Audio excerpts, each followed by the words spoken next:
At an early age, I learned how to be a caretaker of death. My father taught me how to sit and take care of the dying where we lived in South Carolina. As a preteen, my first memorable experience with colon cancer was when I cared for an elder, Mrs. Brown. She was not a blood relative, but someone I looked up to as mother and grandmother. One day when we were gardening, Mrs. Brown said, "I have a problem with bleeding." I told her, "All women do that." She replied, "No, child. I bleed when I have a bowel movement." She told me she would have the urge, but nothing would happen except bleeding. Dad's uncle was a doctor, so Mrs. Brown asked if we could take a sample of her elimination and have it tested. Within 2 days, she had surgery. She was diagnosed with end-stage colon cancer and came home with a colostomy bag. My father's teachings helped me to know she didn't have long to live. Shortly after she passed, I felt alone. I had lost my friend, mother, and grandmother. At the time, I was a volunteer candy striper at Kershaw County Memorial. 2 years later, at age 15, I was married and was considered an adult.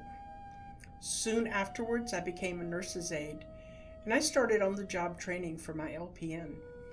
I cared for many people, some with colon cancer.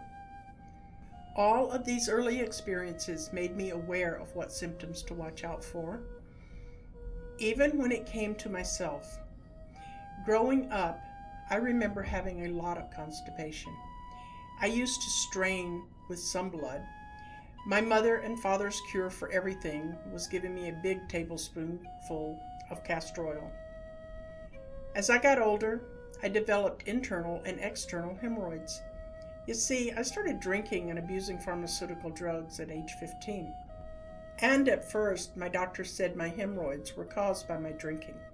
They gave me medicine and the bleeding went away, at least for a little while.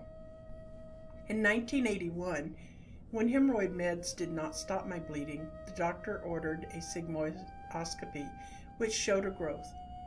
This was followed by a colonoscopy where a polyp was removed. My doctors watched me closely because of prior cancer surgeries, uterine, cervical, and a cancerous mole. For 17 years, life on life's terms happened. I was busy with college, working, raising children, having a relationship. I ignored my returning symptoms until 1996, when I finally went in for another colonoscopy, which revealed many polyps, which were removed. Some were cancerous. In October of 1999, I moved to Seattle and found a group of doctors who worked closely together and encouraged me to be more diligent with my health care. By 2008, my colonoscopies came back to normal. A year later, I had several polyps removed from my small intestine, large intestine, and colon. We caught them early. They were becoming a stage 1. I have been blessed with excellent medical care throughout my adult life. My doctors have been knowledgeable and they listen to me. I will complete 31 years of sobriety on February 21st, 2012.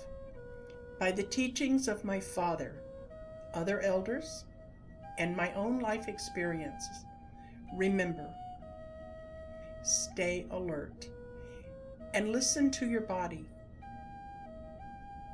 Pay attention to your urine and stools. If you have pain or blood, tell your doctor.